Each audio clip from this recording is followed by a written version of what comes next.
You ask Tiger to solve. This deals with linear equations with one unknown. The final result is n equals 2. Let's solve it step by step. Group all constants on the right side of the equation. Add 7 to both sides. Simplify the arithmetic.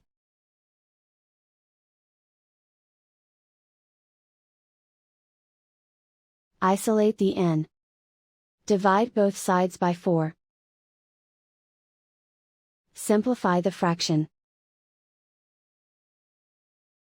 Find the greatest common factor of the numerator and denominator.